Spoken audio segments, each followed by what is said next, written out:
Barcelona were down 1-0, at away ground, and yet they turned it into a 3-1 win. Today, we dissect how Flick's Barca responded tactically, why that mistake nearly cost them, and which tactical tweaks made the difference, plus what still needs ironclad improvement. Stay with me.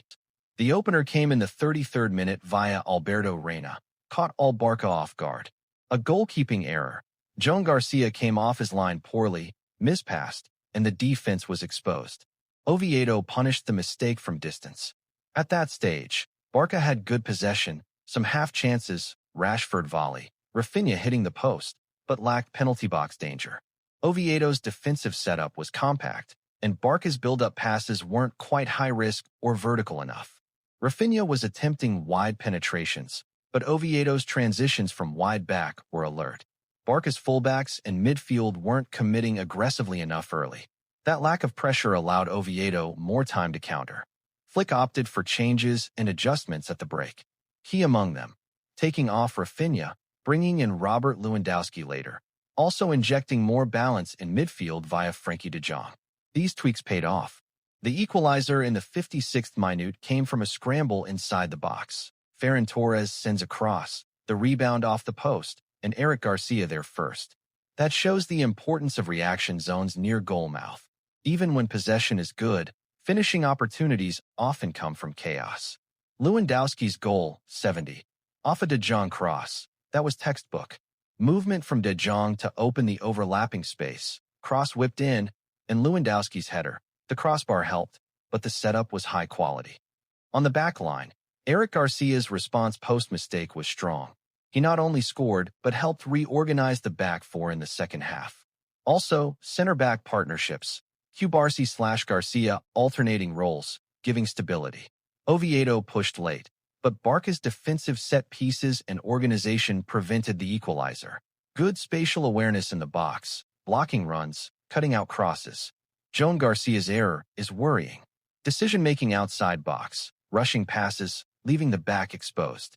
This can't happen in tougher fixtures. Mistakes of this magnitude cost more. Lewandowski's introduction was decisive, but he didn't start. Flick needs to balance start versus impact for matches where early pressure is heavy. Fresh legs earlier might reduce pressure on defense. Lamine Yamal absent again, Gavi injured. Barca still scored 3, but the attacking creativity in first half was less decisive. The squad's depth is being tested. Flick needs backup plans when stars are unavailable. When Oviedo broke forward, Barca had moments when midfield was bypassed.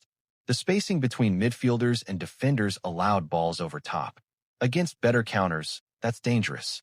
Need quicker recovery runs and tighter structure. This one keeps Barca unbeaten in La Liga and close to Real Madrid at top of table. Momentum matters. Lewandowski looks match fit and useful off the bench.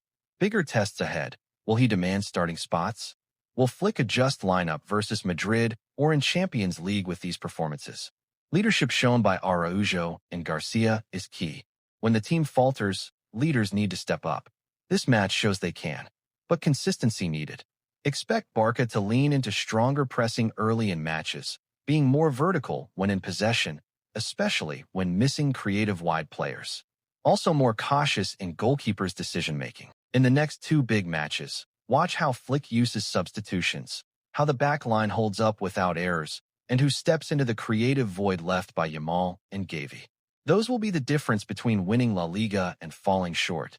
If you want more tactical analysis on Barcelona's roadmap this season, from pressing patterns to player roles, make sure you subscribe and join me on Tactical Drip, where we break down the game behind the highlights.